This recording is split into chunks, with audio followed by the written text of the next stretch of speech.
সাথীদেরকে বললেন কূপ দাও, আল্লাহু আকবার বলে কাব বিন আশরাফের কল্লা ফেলে দিলেন।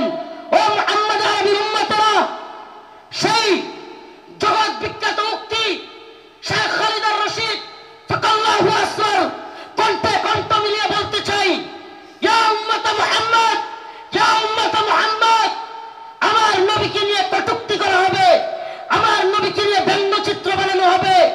আল্লাহর নবীর সাহাবায়ে কেরাম সহ্য করতে পারতেন না। ফরমায় রাসূলুল্লাহ সাল্লাল্লাহু আলাইহি ওয়াসাল্লাম, ফরমায় রাসূলুল্লাহ সাল্লাল্লাহু আলাইহি ওয়াসাল্লাম, মান সাব্বা নবিয়ান ফাকতুলু, আল্লাহর নবীকে নিয়ে যে কটূক্তি করবে, রাসূল সাল্লাল্লাহু আলাইহি ওয়াসাল্লামকে যে গালি দিবে, তার শাস্তি একটাই। সমস্ত ইমাম একমত, আল্লাহর নবীকে নিয়ে কটূক্তিকারীর শাস্তি ওয়াজিবুল কতল, তাকে হত্যা করা হবে, তার কল্লা থেকে কলাকে আলাদা করে দিতে হবে।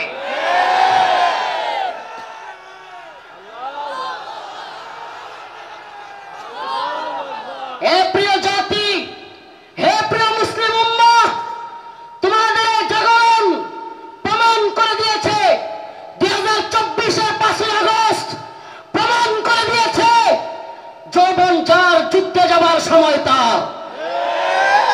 যুবকরা দেখিয়ে দিয়েছে হাসিনার লাফালাফি আর কাদেরের পালাবো না। কোথায় কাকা? পালাবো না কোথায়? এত দাম্ভিকতা, এত অহংকার ভালো না, এত দাম্ভিকতা, এত অহংকার ভালো না।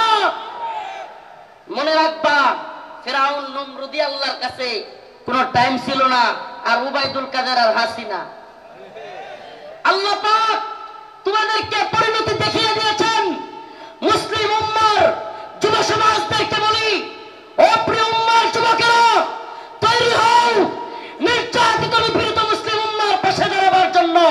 তৈরি হও আল্লাহর নবীর বিরুদ্ধে যারা যাবে বাংলার জমিনে, তাদেরকে অবশ্যই ওয়াজিবুল কতল, আল্লাহর নবীর গালি দেওয়ার শাস্তি, মৃত্যুদণ্ড করতেই হবে। রাজি আছো তো ইনশাআল্লাহ? বিষয় অনেকে হয়তো আমার মতো আপনারাও চিন্তা করেন, হাজার হাজার মানুষকে গুলি করে মারলো, ছাত্রদেরকে গুলি করলো, স্কুলের মাদ্রাসার ছাত্রদেরকে গুলি করলো, হেলিকপ্টার থেকে গুলি করলো, এদেশের সর্বজন শ্রদ্ধেয় আলেমদেরকে কারাগারে নিয়ে বন্দী করলো, রিমান্ডের নামে নির্যাতন করলো, জুলুম করলো। গতকালকে যে আলেম এখানে আলোচনা করে গিয়েছেন, শেখুল হাদিসের সন্তান আল্লামা মামুনুল হক দামাত বারকাতুহুমকে দাড়ি ধরে টানাটানি করলো। এদেশের সর্বজন শ্রদ্ধেয় বুজুর্গ আলেম, সকলের শ্রদ্ধেয় মানুষ আল্লামা সাইদি রাহিমাহুল্লাহকে কারাগার থেকে হত্যা করে বাহির করলো। এত কিছুর পরেও এই নেত্রী আর এই দলের পক্ষে মানুষ থাকে কি? প্রশ্ন আসে না? প্রশ্ন আসে কি আসে না? যে হাজার হাজার ছাত্রদেরকে গুলি করে মারলো, ছোট ছোট বাচ্চাদেরকে হেলিকপ্টার থেকে গুলি করলো, আলেমদেরকে জেলে নিল, রিমান্ডে নিল, ফাঁসি দিল, আলেমদেরকে, দেশের সর্বজন শ্রদ্ধেয় আলেমদেরকে কারাগার থেকে হত্যা করে বাহির করলো।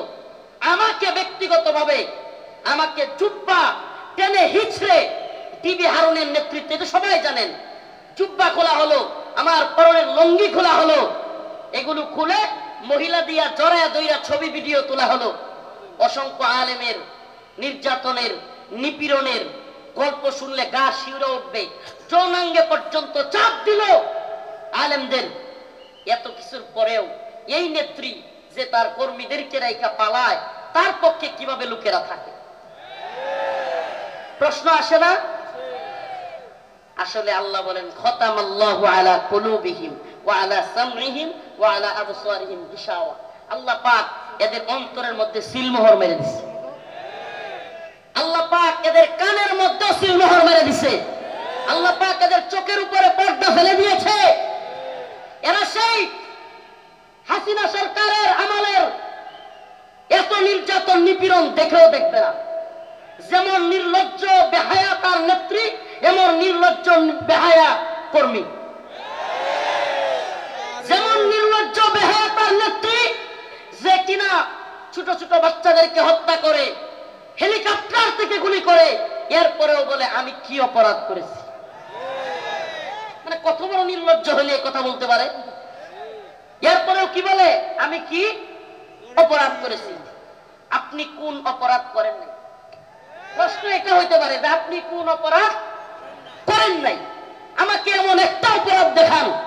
ও প্রিয় মুসলিম উম্মাহ, বাংলাদেশের বাইতুল মুকাররমে হেফাজত ইসলামের আন্দোলনে হাসিনার পুলিশ বুট পয়রা জুতা পয়রা দেশের জাতীয় মসজিদে আলেমদেরকে গুলি করে নাই। এর চাইতে জঘন্য আর কি হইতে পারে? আপনি কোনটা করেন নাই বলেন? আমাদেরকে তাহাজ্জুদের আর এই কোরআন তিলাওয়াতের গল্প শোনায়া আপনি কোন হাকামটা করেন নাই? ইসরায়েলে গ্রেট ইসরায়েল রাষ্ট্র গঠন করবার জন্য মুসলমানদেরকে তাড়িয়ে এক মহাযজ্ঞ, এক মহা আয়োজন তারা তৈরি করেছে। গ্রেট ইসরায়েল তৈরি করবে। আপনি যদি ভারতবর্ষের দিকে তাকান, পুরো ভারতবর্ষে হিন্দুত্ববাদী ব্রাহ্মণ্যবাদী তাগুতি শক্তি ইসলাম এবং মুসলমানদেরকে মূলোৎপাটন করে, ইসলাম এবং মুসলমানদেরকে তাড়িয়ে দিয়ে এই উপমহাদেশে অখণ্ড ভারত তৈরি করবার এক নীল নকশা, এক মহা আয়োজন তৈরি করে বসে আছে। ও প্রিয় মুসলিম উম্মাহ, আজকের আয়োজন বৃথা হয়ে যাবে। আজকের লক্ষ লক্ষ মানুষের জমায়েত বৃথা হয়ে যাবে যদি নির্যাতিত নিপীড়িত মুসলিম উম্মাহর পক্ষে এই জাগরণ, এই জজবা আমরা যদি কাজে লাগাতে ব্যর্থ হই। খোদার কসম করে বলি, খোদার কসম করে বলি, এই জজ খ্যাতি, এই জজবা, এই জনস্রোত কোন কাজে আসবে না যদি আমরা নির্যাতিত নিপীড়িত মুসলিম উম্মাহর পক্ষে দাঁড়াতে ব্যর্থ হই। কাশ্মীরের অবস্থা দেখুন। এই ভারতীয় বাহিনী, এই হিন্দুত্ববাদী তাগুতি শক্তি, এই জালেমরা এখন আমাদেরকে হুমকি দেয়। এখন আমাদের গায়ে একটু লাগছে, কিন্তু আপনি কি জানেন বিশ্বের বড় বড় মিডিয়ার তথ্য অনুযায়ী, রিপোর্ট অনুযায়ী, এটা আমাদের কথা নয়, বিশ্বের বড় বড় মিডিয়ার রিপোর্ট অনুযায়ী এক কাশ্মীরে 10,000 আমাদের মা বোনদেরকে দর্শন করা হয়েছে। কয় হাজার? কথা বলেন না, কয় হাজার? 10,000 আমার আপনার মা বোনকে দর্শন করা হয়েছে এক কাশ্মীরের মধ্যে। প্রিয় মুসলিম উম্মাহ, আল্লাহ মাফ করো, আজকে কাশ্মীরের পরিস্থিতি যদি আমার দেশের হয়, আমার বাংলাদেশের হয়, কল্পনা করা যায়? ওরা উৎপত্তি আছে সীমান্তের ওপারে মুসলিমদেরকে নির্যাতন করার জন্য। সাউন্ড যাচ্ছে না? কি বলতেছে এরা? সাউন্ড যাচ্ছে? আজকে ওরা উৎপেতে আছে সীমান্তের ওপারে, আমাদেরকে হুমকি ধমকি দিচ্ছে হিন্দুত্ববাদী দাদা বাবুরা। আসলে আমি প্রায় প্রোগ্রামে বলে থাকি, বিধর্মীদের হাত ডাক, মুসলিমদের বিরুদ্ধে যারা হাত ডাক দেয়, সেই সমস্ত জুলুম জালিমদের হাত ডাক হলো একটা বেলুনের মতো। কিসের মতো? কিসের মতো? বেলুনের মতো ফটকা। একটা সুই নিয়ে ফুটা করে দিতে পারলেই সব শেষ। সুই নিয়ে ফুটা করে দিতে পারলেই। একটা ছোট্ট উদাহরণ দেই, তাইলে আরো ভালো বুঝবেন। চট্টগ্রামে আমার ভাই সাইফুল ইসলাম আলিফকে শহীদ করে দিল সেনাবাহিনীর উপর, পুলিশের উপর। চিন্ময় দাসকে গ্রেফতার করার কারণে আক্রমণ করলো, কিন্তু যখনই মুসলিমরা চট্টগ্রামে জেগে উঠল, মুসলিমরা জজবা নিয়া, ইমানি জোশ নিয়া রাজপথে নেমে আসলো। আয় সুবহানাল্লাহ। যেই চিন্ময় দাসকে গ্রেফতার করার কারণে, যে চিন্ময় দাসকে গ্রেফতার করার কারণে হাজার হাজার লোক প্রিজন ব্যান আটকায় দিছে, যে চিন্ময় দাসকে গ্রেফতারের কারণে আমাদের এক ভাইকে হত্যা করে ফেলছে, 2-3 দিন যাইতে পারে নাই। ওই যে একটা কথা আছে না, সেনাবাহিনীর কথাটা খুব প্রচলিত হয়েছিল বাংলাদেশে, গোপালগঞ্জেতে সূর্যই উঠেছে, বাকিটা বললাম না। যখনই ওইটা লাগাই দিছে, মুসলিমরাও জায়গা উঠছে। সুবহানাল্লাহ। আগে তো প্রিজন ব্যান আটকায়া মানুষদেরকে হত্যা করে দিচ্ছে, হাইরে তাদের শক্তি, হাইরে তাদের গরম। যেমনি মুসলমানরা জায়গা উঠছে, এখন চিন্ময় দাসের উকিল পাওয়া যাচ্ছে না। ও মুসলিম উম্মার যুবকেরা,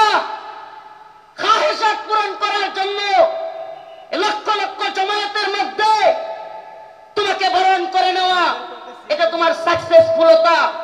কিন্তু মনে রাখবা, এই বরণ করে নেওয়া এই হাজারো লক্ষ জনতা কিংবা এই স্রোত, এই ফ্যান্টাসি, এই সব কিছু যদি তুমি নির্যাতিত নিপীড়িত উম্মার পক্ষে কাজ করতে না পারো, কোনো লাভ হবে না, কোনো ফায়দা হবে না। আমরা যতক্ষণ পর্যন্ত নির্যাতিত নিপীড়িত মুসলমানদের পাশে দাঁড়াতে পারবো, আল্লাহ পাকের ঘোষণা, ইন্নামাল মুমিনুনা ইখওয়া, মুমিন মুমিনের ভাই, মুমিন মুমিনের ভাই। বড় আফসোস লাগে, কষ্ট লাগে, আমরা কিভাবে দাঁড়াতে পারবো? অনেকে বুঝি না। অনেকে বলি, হুজুর আমরা সেই ফিলিস্তিনিদের পক্ষে কিভাবে দাঁড়াবো, আমরা কাশ্মীরিদের পক্ষে কিভাবে দাঁড়াবো? আমি বলি, দাঁড়ানোর অন্যতম মাধ্যম হলো ইসরায়েলি পণ্য বয়কট করুন। মানসিকভাবে অন্তর থেকে কষ্ট লাগে, এদের একটু লজ্জা হওয়া উচিত। এজন্য আজকে যেহেতু সুযোগ পেয়েছি, আর দিনের পক্ষ থেকে কথাটা বলার পরে আশা করি এদের কিছুটা হলেও লজ্জা হইতে পারে। এরা কারা? ঢাকার শাহজালাল আন্তর্জাতিক বিমানবন্দর, এটাতে আপনি একটা বোতল পানি কিনে পাবেন না ইসরায়েলি পণ্য ছাড়া। এই নির্লজ্জরা, আমি কতদিন বলেছি, ইকুয়াফিনা কিংবা কিনলে ছাড়া তাদের কাছে কোনো পানি নাই। আমাদের জানতে মনে চায়, আমাদের বাংলাদেশি পণ্য ব্যবহার করতে তোদের এত জ্বলে কেন? ইকুয়াফিনা কিংবা কিনলের চাইতে অনেক ভালো মানের পানি হলো মাম। আজকে মাম পানি এয়ারপোর্টে রাখা যায় না। আজকেও আমি হাবেশ শাহ হুজুর, নাজমুস সাকিব সাহেব, আমরা শেষ পর্যন্ত সাধারণ ট্যাপ থেকে পানি খাইছি। কথাগুলো কেন বললাম?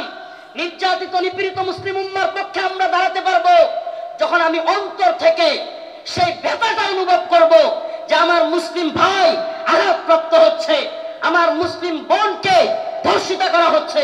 সেই ব্যথাটা যখন আমার অন্তরে থাকবে, কিভাবে তাদের পাশে দাঁড়াতে হবে সেটা অন্তর থেকেই আপনার মনই সায় দিবে যে এটা করলেই আমি নির্যাতিত নিপীড়িত ভূখণ্ডের প্রতি আমার সহমর্মিতা জানানো হবে। লজ্জা হওয়া উচিত এই এয়ারপোর্ট কর্তৃপক্ষের। আমি আজকের এই যশোর আদ্দিনের প্রোগ্রাম থেকে জানাতে চাই, অনেক দিন বলার পরেও এরা এই ইসরায়েলি পণ্য চেঞ্জ করতেছে না। এমনকি এয়ারপোর্টে এত বড় বড় আলেম উলামারা আসেন, এখানে একটু পানি খাওয়ার ব্যবস্থা নাই যেটা ইসরায়েলি পণ্য ছাড়া। আল্লাহ পাক এদেরকে হেদায়েত দান করুক, বলেন আমিন, বলেন আমিন। প্রিয় ভাইরা আমার, বন্ধুগণ আমার, এই ইসরায়েলি পণ্যের টাকাটা দিয়েই আপনার আমার মুসলিম ভাইয়ের, মুসলিম সন্তানের গায়ে গুলি করতেছে কিংবা বোমা ফেলতেছে, এই ইসরায়েলি টাকাটা দিয়ে, এই ইসরায়েলি কোম্পানিগুলো। অতএব আমাদের কি এই পণ্যগুলো বয়কট করা দরকার না? কথা বলেন, দরকার না? মনে রাখবেন, আমরা প্রয়োজনে কষ্ট করব, ট্যাপের পানি খাবো, তবুও ইসরায়েলি পানি খাবো না। আমরা প্রয়োজনে ট্যাপের পানি খাবো, আমরা প্রয়োজনে মিনারেল ওয়াটার যদি না পাই, প্রয়োজনে আমরা ট্যাপের পানি, নরমাল পানি খাবো, তবুও ইসরায়েলি পানি ব্যবহার করব। এটা। আসসালামু আলাইকুম ওয়া রাহমাতুল্লাহি ওয়া বারাকাতুহু। ইন্নাল হামদালিল্লাহ নাহমাদুহু ওয়া নাস্তাঈনুহু ওয়া নাস্তাগফিরুহু ওয়া নু'মিনু বিহি ওয়া নাতাওয়াক্কালু আলাইহি ওয়া না'উযু বিল্লাহি মিন শুরুরি আনফুসিনা ওয়া মিন সাইয়্যাতি আ'মালিনা। من يهده الله فلا مضل له ومن يضلل فلا هادي له ونشهد أن لا إله إلا الله وحده لا شريك له. أما بعد فأعوذ بالله من الشيطان الرجيم. بسم الله الرحمن الرحيم. وما لكم لا تقاتلون في سبيل الله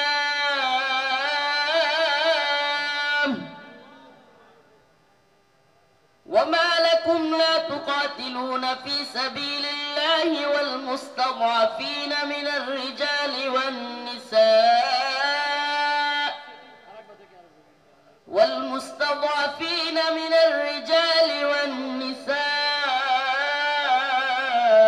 والولدان الذين يقولون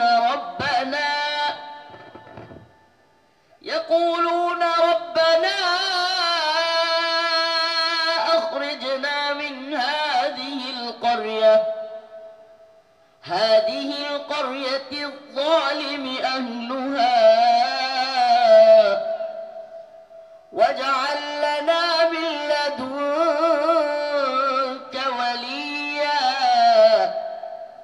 واجعل لنا من لدنك نصيرا صدق الله مولانا العظيم وصدق رسوله النبي الكريم ونحن على ذلك من الشاهدين والشاكرين والحمد لله رب العالمين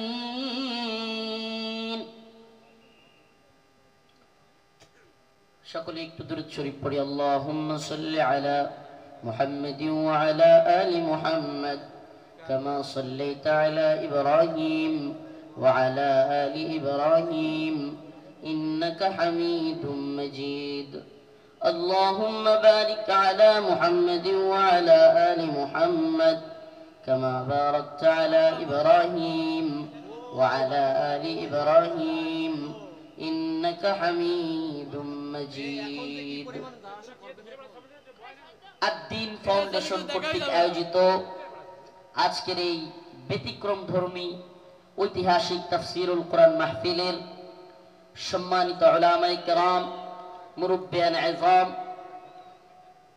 আমার প্রিয় যুবক ভাইরা স্নেহের ছোট ভাইরা পর্দানিশীন শ্রদ্ধেয় মা ও বোনেরা আল্লাহ রাব্বুল আলামিনের দরবারে অসংখ্য অগণিত শুকরিয়া যে মহান রব্বুল আলামিন আপনাকে আমাকে কোরআন সুন্নাহ এর কিছু কথা বলবার এবং শুনবার জন্য এত সুন্দর একটা ব্যবস্থাপনা করে দিয়েছেন সেজন্য প্রথমেই রব্বে কাবার দরবারে শুকরিয়া আদায় করে স্বতঃস্ফূর্ত আওয়াজ করে বলি আলহামদুলিল্লাহ।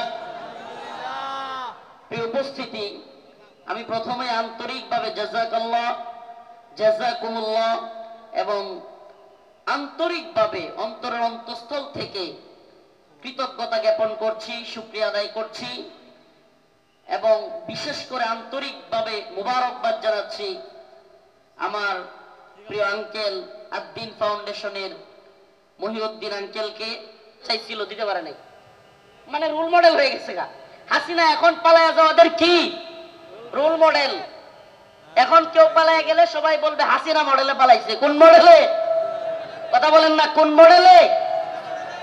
আফসোস লাগে, পরিতাপের বিষয়, কষ্টের বিষয়। অনেকে হয়তো আমার মতো আপনারাও চিন্তা করেন, হাজার হাজার মানুষকে গুলি করে মারলো, ছাত্রদেরকে গুলি করলো, স্কুলের মাদ্রাসার ছাত্রদেরকে গুলি করলো, হেলিকপ্টার থেকে গুলি করলো, এদেশের সর্বজন শ্রদ্ধেয় আলেমদেরকে কারাগারে নিয়ে বন্দী করলো, রিমান্ডের নামে নির্যাতন করলো, জুলুম করলো। গতকালকে যে আলেম এখানে আলোচনা করে গিয়েছেন, শেখুল হাদিসের সন্তান আল্লামা মামুনুল হক দামাত বারকাতুহুমকে দাড়ি ধরে টানাটানি করলো। এদেশের সর্বজন শ্রদ্ধেয় বুজুর্গ আলেম, সকলের শ্রদ্ধেয় মানুষ আল্লামা সাইদি রাহিমাহুল্লাহকে কারাগার থেকে হত্যা করে বাহির করলো। এত কিছুর পরেও এই নেত্রী আর এই দলের পক্ষে মানুষ থাকে কেন? প্রশ্ন আসে না? প্রশ্ন আসে কি আসে না? যে হাজার হাজার ছাত্রদেরকে গুলি করে মারলো, ছোট ছোট বাচ্চাদেরকে হেলিকপ্টার থেকে গুলি করলো, আলেমদেরকে জেলে নিল, রিমান্ডে নিল, ফাঁসি দিল, আলেমদেরকে, দেশের সর্বজন শ্রদ্ধেয় আলেমদেরকে কারাগার থেকে হত্যা করে বাহির করলো। আমাকে ব্যক্তিগতভাবে আমাকে জুব্বা টেনে হিচড়ে টিবি হারুনের নেতৃত্বে, এটা সবাই জানেন, জুব্বা খোলা হলো, আমার পরনের লুঙ্গি খোলা হলো, এগুলো খুলে মহিলা দিয়া জড়ায়া দইরা ছবি ভিডিও তোলা হলো।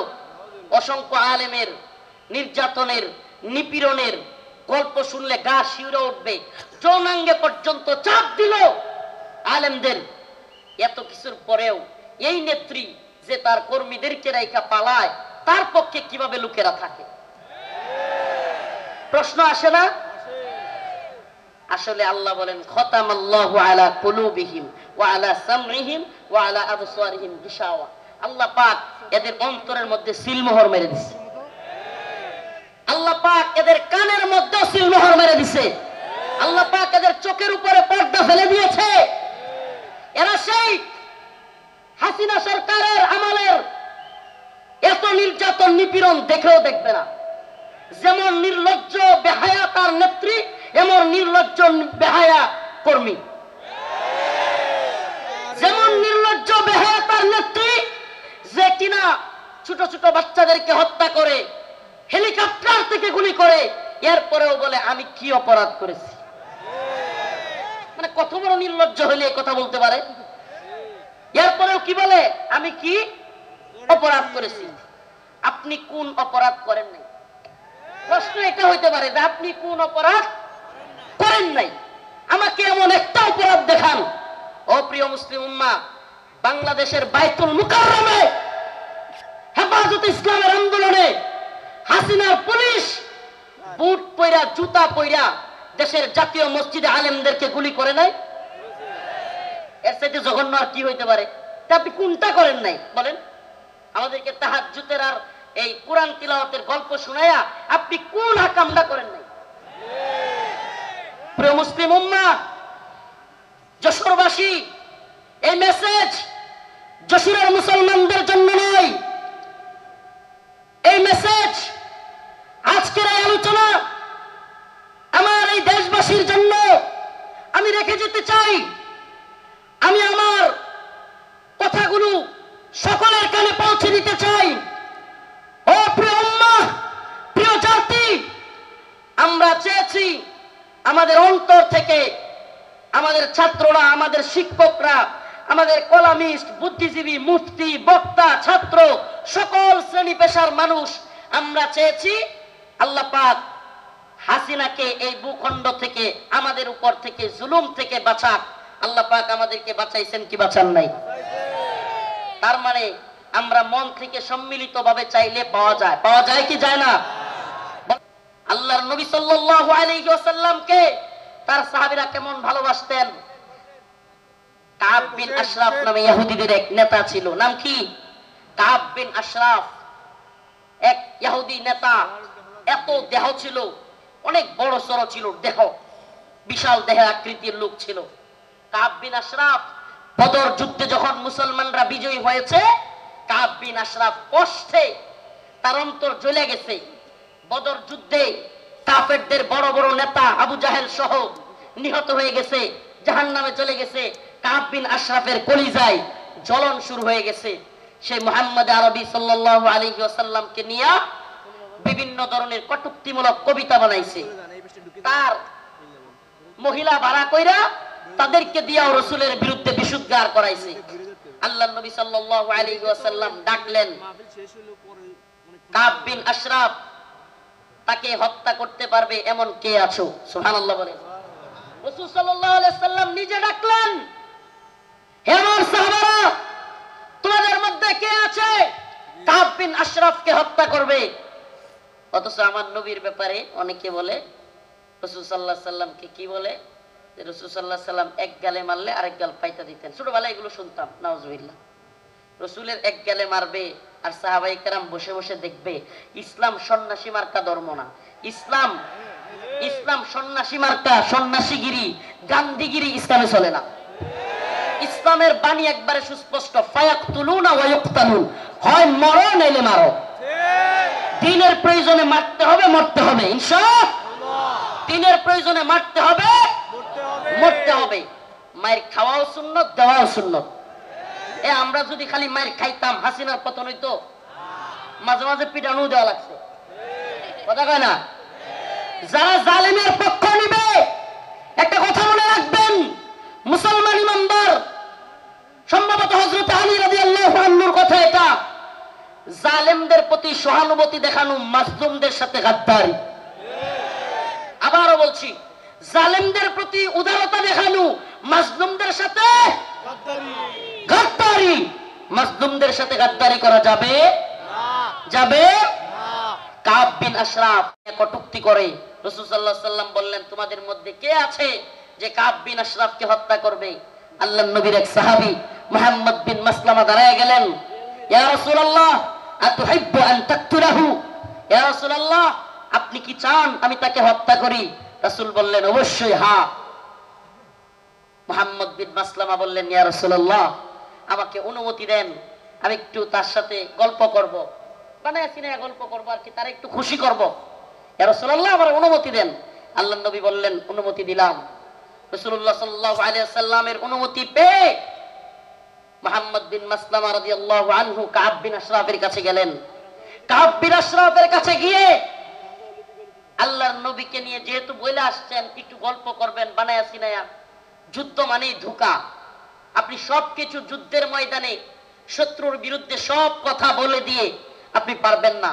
যুদ্ধ মানেই ধোঁকা, মাঝে মাঝে ধোঁকা দিতে হয়।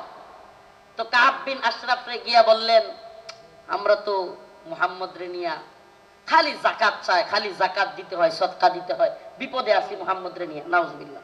সাল্লাল্লাহু আলাইহি ওয়াসাল্লাম রাসূল সাল্লাল্লাহু আলাইহি ওয়াসাল্লামের ব্যাপারে কাব বিন আশরাফকে খুশি করার জন্য কাব খুব খুশি হয়ে গেল। আগেই কিন্তু অনুমতি নিয়ে আইছেন, আগেই অনুমতি নিয়ে আসছেন। আল্লাহর নবীর ব্যাপারে বললেন কাব বিন আশরাফকে আমরা তো মুহাম্মদ রে নিয়া বিপদে আছি সাল্লাল্লাহু আলাইহি ওয়াসাল্লাম, কি সদাকা যাকাত দিতে দিতে আমরা শেষ হয়ে যাচ্ছি। কাব কয় কে আগেই কইছিলাম না? খুব খুশি হয়েছে, আগেই তো কইছিলাম। এবার মুহাম্মদ বিন মাসলামা বললেন তোমার কাছে কিছু কর্জা চাই। কি চাই? কর্জা চাই, আমাদেরকে কিছু খাদ্য দাও। কাব বিন আশরাফ বলল দিতে পারি, কিন্তু কিছু বন্ধক রাখতে হবে। আল্লাহর নবীর সাহাবী মুহাম্মদ বিন মাসলামা রাদিয়াল্লাহু আনহু আল্লাহর নবীকে বলে এসেছেন ও পয়গম্বর, ও আমার প্রিয় হাবিব, আমি অবশ্যই অবশ্যই কাব বিন আশরাফকে কতল করব, তবে আমাকে অনুমতি দেন আমি যেন কাব বিন আশরাফের সাথে খুশ গল্প করতে পারি। আল্লাহর নবী বললেন অনুমতি দেয়া হলো। কাব বিন আশরাফকে মুহাম্মদ বিন মাসলামা রাদিয়াল্লাহু আনহু বললেন মুহাম্মদ তিনি তো আমাদের কাছ থেকে বেশি বেশি সাদাকা আর যাকাত নিচ্ছেন, এমত অবস্থায় আমরা তো ফতুর হয়ে যাচ্ছি, কি করা? কাব খুব খুশি হয়ে গেল। কাব বলল আগে তোমাদেরকে বলেছিলাম মুহাম্মদের পিছনে থাকবা না। এবার কাব বিন আশরাফের কাছে মুহাম্মদ বিন মাসলামা কিছু চাইলেন। সে বলল দিতে পারি, শর্ত হলো কিছু বন্ধক রাখতে হবে। দিতে পারি, তবে শর্ত হলো কিছু বন্ধক রাখতে হবে। মুহাম্মদ বিন মাসলামা রাদিয়াল্লাহু আনহু বললেন ঠিক আছে, কি বন্ধক চাও? কাব বিন আশরাফ বলল তোমার বউরে বন্ধক দাও। নাউজুবিল্লাহ। এটার বডি ছিল অনেক লম্বা উঁচা, বিরাট সাইজের মানুষ। মুহাম্মদ বিন মাসলামা রাদিয়াল্লাহু আনহু বললেন না, তোমার কাছে আমার বউ দেওয়া যাবে না। এবার মুহাম্মদ বিন মাসলামা রাদিয়াল্লাহু আনহু বললেন দিতে পারি, আমার ডাল তলোয়ার এই তরবারিগুলো তোমার কাছে দিতে পারি। এগুলো বন্ধক রাখলেন। বন্ধক রাখার পর কাব বিন আশরাফকে মুহাম্মদ বিন মাসলামা রাদিয়াল্লাহু আনহু বললেন আমি আমার আরো দুইজন সহযোগীকে নিয়ে আসি, তুমি যে খাদ্য দিবে, তুমি যে খাবার দিবে, ওই খাবার জিনিসগুলো নেওয়ার জন্য লোক লাগবে। আসলে কি কাব বিন আশরাফের যে সাইজ, পরে যদি ধরতে হয়, সাইজ করতে হয়, একা একা পারবেন না, এই জন্য আরো দুইজনকে আনতে গেছেন। সুবহানাল্লাহ। এবার উনি দুইজনকে নিয়ে আসলেন। আসার পরে কাব বিন আশরাফকে বললেন কাব তোমার মাথার মধ্যে কি সুগন্ধি ব্যবহার করো, এত সুন্দর গ্রাম তোমার মাথা থেকে আসতেছে। এটা আরেকটা পাপ, এটা আরেকটা কি পাপ। আগে দিছে কি, আরে মুহাম্মদের যাকাত দিতে দিতে আমরা শেষ। এতে করে সে খুশি হয়েছে, আগেই কইছিলাম না মুহাম্মদের পিছনে থাইকো না। নাউজুবিল্লাহ। তো এইবার কি পাম দিল যে তোমার কল্লার মধ্যে, তোমার মাথার মধ্যে এমন কি সুগন্ধি দাও, এত সুগন্ধি আসতেছে, সুঘ্রাণ আসতেছে। কাব বিন আশরাফ খুশিতে গদগদ হয়ে গেছে, খুব খুশি হয়েছে, পাম দিছে। তো মুহাম্মদ বিন মাসলামা রাদিয়াল্লাহু আনহু বললেন কাব তোমার মাথার থেকে একটু সুঘ্রাণ নেওয়ার জন্য তোমার মাথাটা একটু আমাকে আগায় দিতে পারবা? মানে মাথা থেকে কি নিব? সুগন্ধি নিব। কাব বিন আশরাফ খুশি হয়ে গেল। খুশি হয়ে কাব বিন আশরাফ তার কল্লাটা আগায় দিল। ও যশোরবাসী, খুব মনোযোগ দিয়ে শুনবেন। আল্লাহর নবীর সাহাবা মুহাম্মদ বিন মাসলামা যখন কাব বিন আশরাফ কল্লাটা আগায় দিল, সাথে সাথে আল্লাহর নবীর সাহাবী মুহাম্মদ বিন মাসলামা কাব বিন আশরাফের কল্লা এইভাবে পেছায় ধরলেন। সুবহানাল্লাহ। কাব বিন আশরাফের কল্লা পেছায় ধইরা সঙ্গী সাথী থাকা অন্য সহপাঠীদেরকে বললেন, কাব বিন আশরাফের কল্লার মধ্যে কূপ দাও। সুবহানাল্লাহ। মুহাম্মদ বিন মাসলামা গলা চাইপা ধরলেন, আর কাব বিন আশরাফকে ওনার সাথীদেরকে বললেন, কূপ দাও। আল্লাহু আকবার বলে কাব বিন আশরাফের কল্লা ফেলে দিলেন।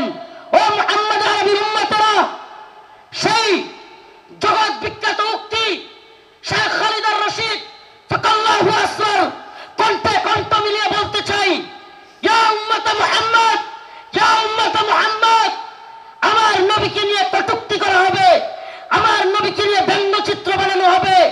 আল্লাহর নবীর সাহাবায়ে কেরাম সহ্য করতে পারতেন না। ফরমায় রাসূলুল্লাহ সাল্লাল্লাহু আলাইহি ওয়াসাল্লাম, ফরমায় রাসূলুল্লাহ সাল্লাল্লাহু আলাইহি ওয়াসাল্লাম, মান সাব্বা নবিয়ান ফাকতুলু, আল্লাহর নবীকে নিয়ে যে কটূক্তি করবে, রাসূল সাল্লাল্লাহু আলাইহি ওয়াসাল্লামকে যে গালি দিবে, তার শাস্তি একটাই। সমস্ত ইমাম একমত, আল্লাহর নবীকে নিয়ে কটূক্তিকারীর শাস্তি ওয়াজিবুল কতল, তাকে হত্যা করা হবে, তার কল্লা থেকে গলাকে আলাদা করে দিতে হবে।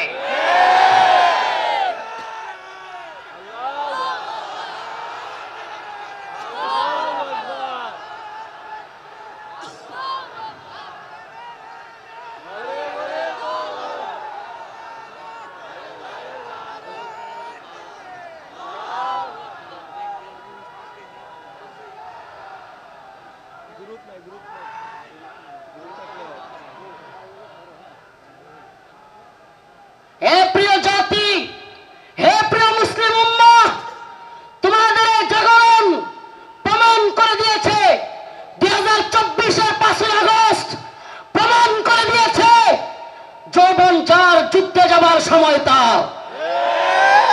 যুবকরা দেখিয়ে দিয়েছে হাসিনার লাফালাফি আর কাদেরের পালাবো না। কোথায় কাকা? পালাবো না কোথায়? এত দাম্ভিকতা, এত অহংকার ভালো না। এত দাম্ভিকতা, এত অহংকার ভালো না। মনে রাখবা, ফেরাউন নমরুদি আল্লাহর কাছে কোনো টাইম ছিল না, আর উবাইদুল কাদের আর হাসিনা। আল্লাহ পাক তোমাদেরকে পরিণতি দেখিয়ে দিয়েছেন। মুসলিম উম্মার যুব সমাজদেরকে বলি, ও প্রিয় উম্মার যুবকেরা, তৈরি হও নির্যাতিত নিপীড়িত মুসলিম উম্মার পাশে দাঁড়াবার জন্য। তৈরি হও আল্লাহর নবীর বিরুদ্ধে যারা যাবে বাংলার জমিনে, তাদেরকে অবশ্যই ওয়াজিবুল কতল, আল্লাহর নবীর গালি দেওয়ার শাস্তি, মৃত্যুদণ্ড করতেই হবে। রাজি আছো তো ইনশাআল্লাহ? ও প্রিয় মুসলিম উম্মাহ, তোমরা তো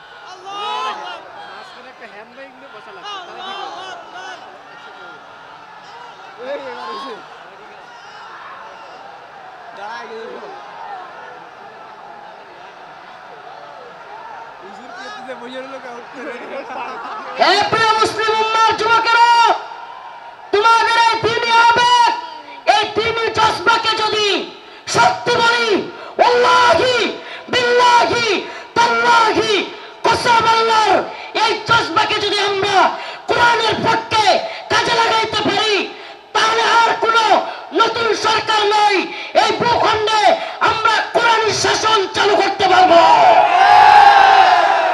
আর কোন তন্ত্রমন্ত্র নয়। তন্ত্রমন্ত্রের দেখা শেষ। আমরা তো এই স্লোগান দিকে দিকে আজ জানিয়ে দিতে চাই, তন্ত্রমন্ত্রের দিন শেষ, কোরআন সুন্নাহর বাংলাদেশ। বলেন না, তন্ত্রমন্ত্রের দিন শেষ, কোরআন সুন্নাহর বাংলাদেশ।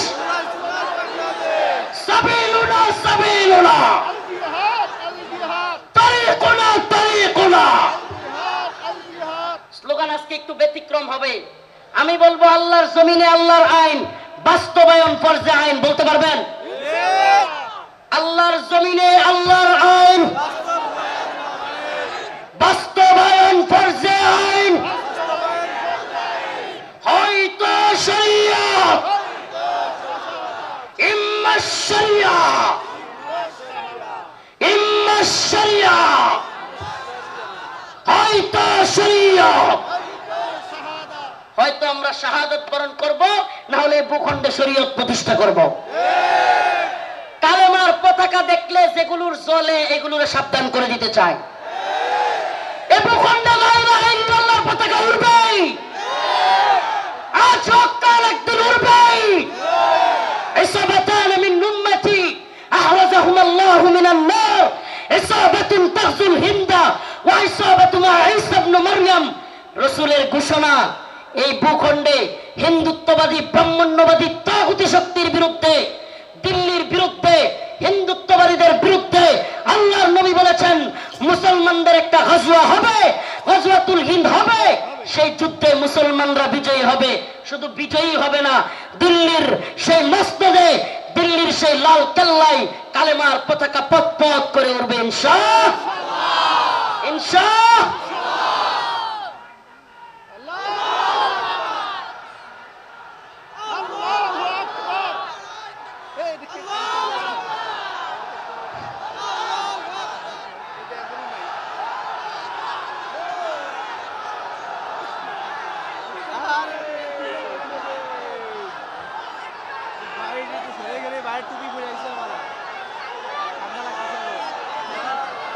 হে প্রিয় মুসলিম উম্মার যুব সন্তানেরা, তৈরি হও, তৈরি হও।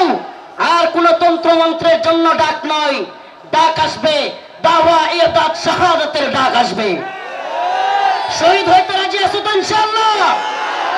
জীবন দিতে প্রস্তুত আছো তো ইনশাআল্লাহ? আর আমরা দুনিয়ায় এসেছি দ্বীনের জন্য, শহীদ হওয়ার জন্য। এই দুনিয়ায় আর কোন সফলতা নাই, আল্লাহর জন্য শাহাদাতের মধ্যে সফলতা। ইম্মা শরিয়া ওয়া ইম্মা শাহাদা, হয়তো শরিয়ত। আল্লাহর জমিনে আল্লাহর আইন। এই জমিন কার? এক চিৎকার করে বলেন কার? জমিন কার? হুকুম চলবে কার? ইনিল হুকমু ইল্লা লিল্লাহ, আমার আল্লাহ তা'বুদু ইল্লা ইয়্যাহ। হুকুম হবে আল্লাহর, ইবাদত হবে আল্লাহর। ইবাদত হবে কার? একমাত্র আল্লাহর। এই কোন তাগুতের গোলামি আমরা করব না। আমরা কার গোলাম? আমরা ভারতের গোলাম নই, আমরা আমেরিকার গোলাম নই, আমরা ইসরায়েলের গোলাম নই। আমরা কার গোলাম? গোলামি হবে কার? পৃথিবীবাসী জেনে রাখো, আমরা আল্লাহর গোলামি করি। এই মাথা নোয়াবো তো আল্লাহর কাছে। এই মাথা নোয়াবো তো কার কাছে? পৃথিবীর কারো কাছে আমাদের মাথা নত হবে। এবার আমার ডকুমেন্টারি তো দেখলেন, শেখুল হাদিস ইবনে শেখুল হাদিসের ডকুমেন্টারি দেখলেন, অন্যান্য আলেমদের ডকুমেন্টারি তো দেখবেন। আমি কিছু মাসলুমদের ডকুমেন্টারি আপনাদের সামনে বলে যাই, কলিজা ফেটে যায়। ও মুসলিম উম্মার প্রিয় যুবক ভাইরা, আপনারা জেনে থাকবেন 2013 সালে শাপলা চত্বর এক ভয়াবহ রাতের সাক্ষী অনেকেই। আপনারা জেনে থাকবেন। প্রিয় বাবাজি, আজকের প্রোগ্রামের আয়োজক সহ সবার এই কথাগুলো মনোযোগ সহকারে শোনার কথা, শোনা দরকার। আমি আপনাদের সামনে এমন কিছু ব্যক্তিদের কারগুজারি শোনাবো যারা 2013 সালে রাসূলুল্লাহ সাল্লাল্লাহু আলাইহি ওয়াসাল্লামকে যারা কটূক্তি করেছিল, আল্লাহর নবীকে নিয়ে যারা ব্যঙ্গচিত্র বানিয়েছিল, আল্লাহ এবং তার রাসূলের বিরুদ্ধে যারা কথা বলেছিল, যেই কারণে হেফাজতে ইসলাম শাপলা চত্বরে যেতে বাধ্য হয়েছিল, সেই সমস্ত নরপিশাচ, সেই সমস্ত কুখ্যাত শাতেমে রাসূল রাজীব, ব্লগার রাজীব, শাতেমে রাসূল অভিজিৎ রায়, ওয়াশিকুর রহমান বাবু, ফয়সাল বিন দীপন, আরো কতগুলোর নাম বলতে পারবো। এরা আল্লাহর নবী এবং আল্লাহকে নিয়ে কটূক্তি করেছিল, আম্মা জানদেরকে নিয়ে কটূক্তি করেছিল। মনে আছে আপনাদের? মনে আছে 2013 সালে ব্লগার রাজীব, অভিজিৎ রায়, ফয়সাল আরিফিন দীপন, ওয়াশিকুর রহমান বাবু, ব্লগার নাজিমউদ্দিন সামাদ, আরো অনেকগুলো কুখ্যাত সাতেমে রাসূল আল্লাহর নবীকে নিয়ে কটূক্তি করেছিল। ও প্রিয় মুসলিম উম্মার যুবকেরা, আজকের এই ঐতিহাসিক প্রোগ্রামে আমি যদি সেই মাজলুম ভাইদের কথা না বলি, আমি তাদের সাথে কারাগারে ছিলাম। ওয়াল্লাহি এক একটা ভাইয়ের মিথ্যা মামলায় ফয়সাল আরিফিন দীপনকে, অভিজিৎ রায়কে কে বা কারা হত্যা করেছে, ভার্সিটির প্রিয় যুবকদেরকে, আমার প্রিয় যুবক ভাইদেরকে এরা কারাগারে বন্দী করে রেখেছে। হাসিনা সরকার বিগত 10-12 বছর যাবত পরিবারের সাথে তাদেরকে দেখা করতে দেয় না। আমি প্রায় কোর্টে গেলে তাদের সাথে দেখা হইতো। আমাদের সেই ভাই আরাফাত, সেই ভাই সাইমুম, সেই ভাই আব্দুস সবুর, বিভিন্ন ভাইদেরকে আমরা দেখে আসছি যারা কিনা এক একজন 2টা-3টা করে ফাঁসির রায় নিয়ে কারাগারে পড়ে আছে। কি এদের অপরাধ? আমাদের ভাই ফারাবি, কি এদের অপরাধ? ফারাবির অপরাধ, আরাফাত ভাইয়ের অপরাধ, সাইমুম ভাইয়ের, আব্দুস সবুর ভাই, এই ভাইদের অপরাধ আল্লাহর নবীকে নিয়ে কটূক্তিকারীদের বিরুদ্ধে তারা ফেসবুকে বা বিভিন্ন মাধ্যমে লেখালেখি করেছিল। আল্লাহর নবীকে যারা কটূক্তি করেছে তাদের বিরুদ্ধে লেখালেখির কারণে, ও প্রিয় যশোরবাসী, ও প্রিয় আদ্দিনের প্রোগ্রামে থাকা যুবকেরা, অন্তত তোমাদের সেই যুবকদের জন্য কিছু করা দরকার। আজকের এই আদ্দিনের প্রোগ্রামে আমি সেই ভাইদেরকে স্মরণ করি।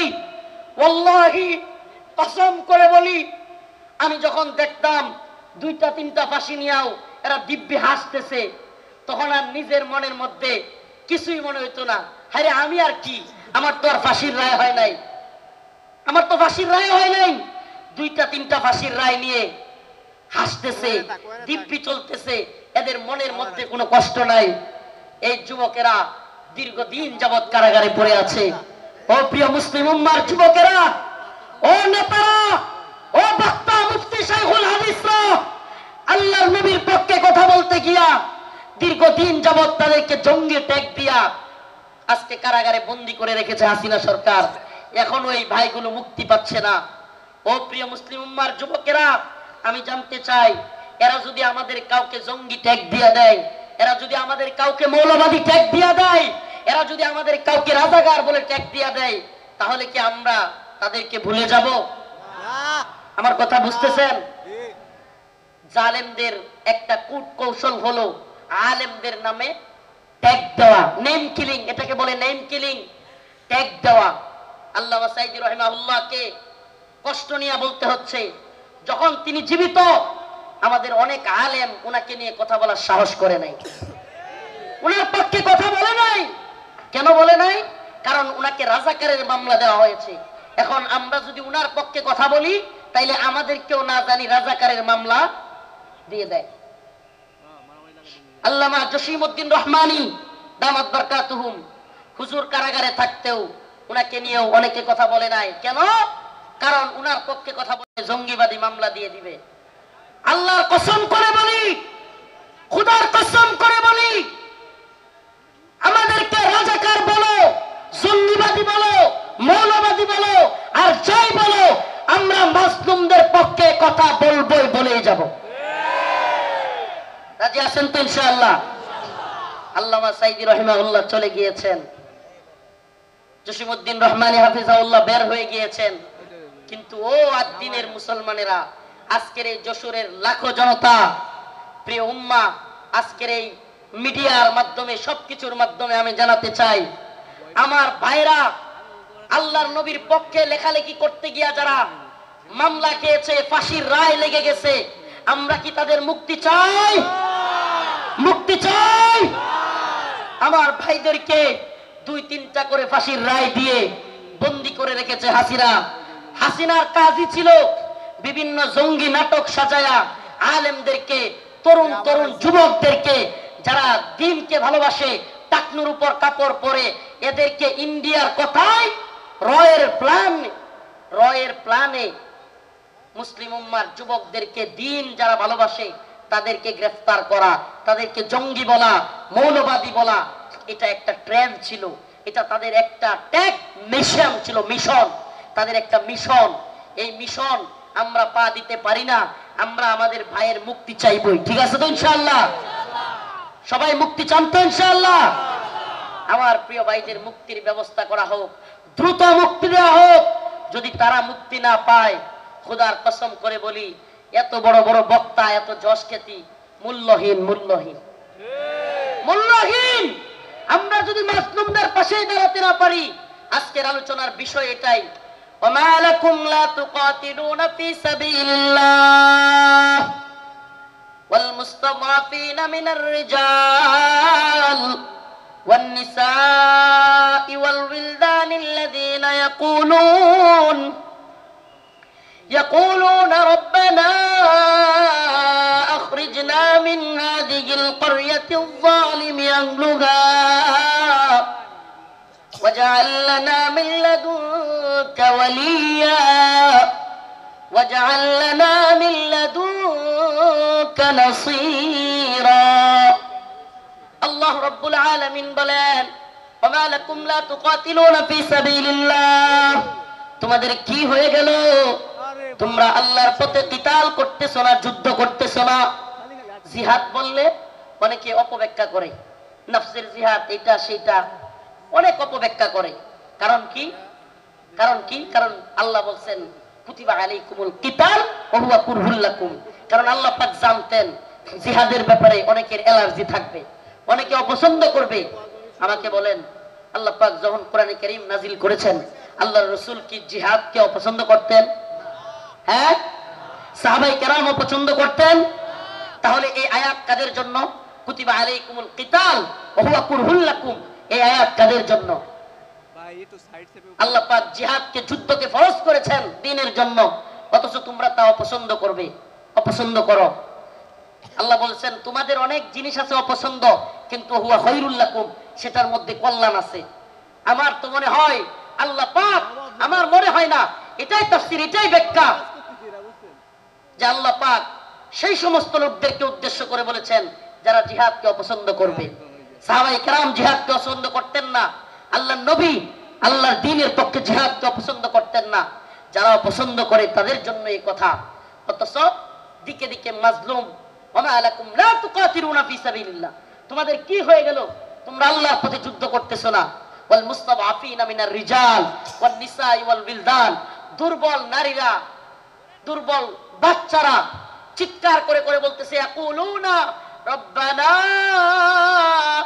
আখরিজনা, হে আল্লাহ আপনি আমাদেরকে বের করেন, মিন হাযিহিল ক্বরয়াতিজ যালিমি আহলুহা, এই ভূখণ্ডের মানুষরা বড় জালেম, ওয়াজআল লানা মিন লাদুনকা ওয়ালিয়া, আপনি আমাদের জন্য অভিভাবক পাঠান, ওয়াজআল লানা মিন লাদুনকা নাসীরা, আপনি আমাদের জন্য সাহায্যকারী পাঠান। মাজলুমদের সাহায্যকারী হইতে রাজি আছি তো ইনশাআল্লাহ? মাজলুমদের সাহায্যকারী হইতে রাজি আছি তো ইনশাআল্লাহ? তাইলে আজকে থেকে ইসরায়েলি পণ্য বয়কট, রাজি আছেন তো ইনশাআল্লাহ?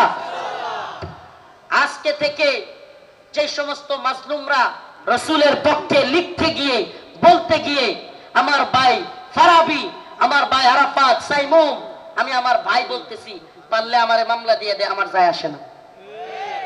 তাদের সাথে আমারে মামলা দিয়ে দিলে আমার যায় আসে না, এরা আমাদের ভাই। আমরা অনেকেই সেই